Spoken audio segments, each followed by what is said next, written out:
ప్రహ్లాద, నేనేదైనా కోరుకుంటే నువ్వది పూర్తి చేస్తావు కదా? తల్లి కోరిన కోరికని తీర్చడం ఒక పుత్రుని కర్తవ్యం. తప్పకుండా తీరుస్తాను.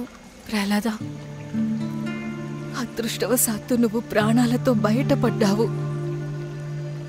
ఈ అవకాశాన్ని దుర్వినియోగం చేసుకోకు నాయనా.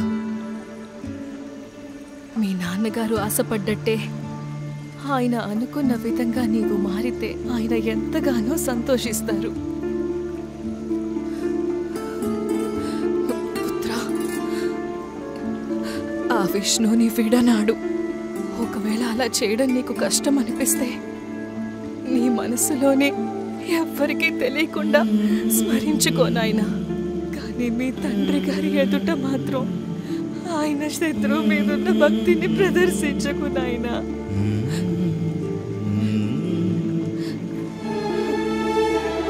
ఇప్పుడే కదా నీవు ఒక పుత్రుని ధర్మం ఏంటో నాకు చెప్పావు. మరి ఆ ధర్మాన్ని నీవు పాటించవా? అమ్మా, కలకండ స్వభావం చేత తీయగా ఉంటుంది.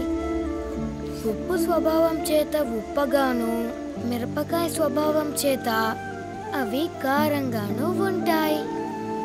కలకండ తీయదనం, ఉప్పు ఉప్పుదనం, మిరపకాయ కారం లాంటి వాటికి గుర్తింపుకి మూలం. అవి తన ధర్మాన్ని ఎట్టి పరిస్థితుల్లోనూ అస్సలు వదులుకోలేదు. వాటి స్వభావాన్ని ఎప్పుడూ దాచుకోలేవు. అదే విధంగా జీవుల ధర్మం, వాటి గుర్తింపు, వాటిలో ఉన్న ఆ భగవంతుని అంశయే. అవన్నీ ఆయన దాసులే. ఇప్పుడు మీరే చెప్పండి, నేను నా ధర్మాన్ని ఎలా వదులుకోగలను, ఎలా దాచుకోగలను? నీవెందుకు ఇలా హఠం చేస్తున్నావు? నా మాటలు ఎందుకు అర్థం చేసుకోవడం లేదు? నీవు ప్రాణాలతో ఉండాలని నేను కోరుకుంటున్నాను. నేను ప్రాణాలతో చూడాలనుకుంటున్నాను నాయనా. అమ్మా, మీకు ఏమనిపిస్తోంది? నా గురించి చింతించే తల్లి మీరు మాత్రమే అనుకుంటున్నారా?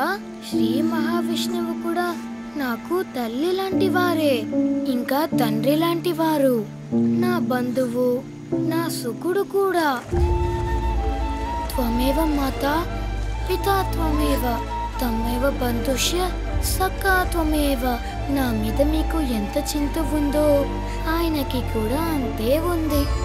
మీరు దిగులు పడకండి, ఆయన నాకు ఏమీ కాకుండా చూసుకుంటారులే. ప్రహ్లాద,